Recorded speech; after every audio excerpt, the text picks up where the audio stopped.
বিয়ে শাদী সবাইকে করতে হবে, যারা দুনিয়াতে আমরা আসছি সবাইকে বিয়ে করতে হবে, বিয়ে করা লাগবে, এটাই হলো আল্লাহ তাআলার বিধান।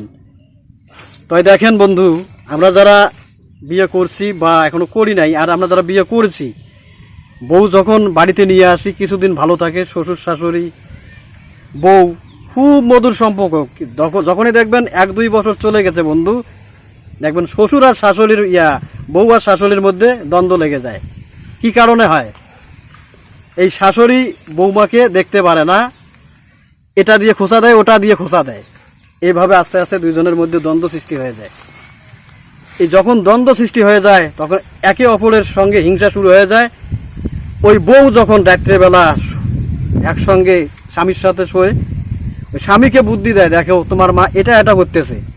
আর একটা জিনিস খেয়াল করেন বন্ধু, আমার মা যখন আমার বাবার কাছে শোয়, আমার মা কিন্তু আমার বাবাকে বলতেছে যে তোমার বউ এটা ভালো না, কি বউ নিয়ে আসছো, তোমার বউমা এটা ভালো না, অমুক তমুক, এইভাবে বলে। এই জায়গায় একটা বিষয় খেয়াল করবেন বন্ধু, আমিও কিন্তু আমার বউকে কিছু বলতেছি না, আমার বাবাও কিন্তু আমার মাকে কিছু বললো না।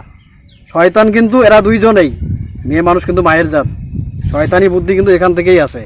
তাই বলি বন্ধু, কথাগুলো হিসেব নিকেশ করে দেখবেন, চলবেন। আর ফ্যামিলি কিভাবে চলা যায় এই দায়িত্ব কিন্তু আপনার। আপনি যদি গার্জিয়ান সুন্দর না হন, শক্তিশালী না হন, সেই পরিবারে কোনোদিন শান্তি আসবে না, সুখ আসবে না। ভালো থাকবেন, সুস্থ থাকবেন, আল্লাহ হাফেজ।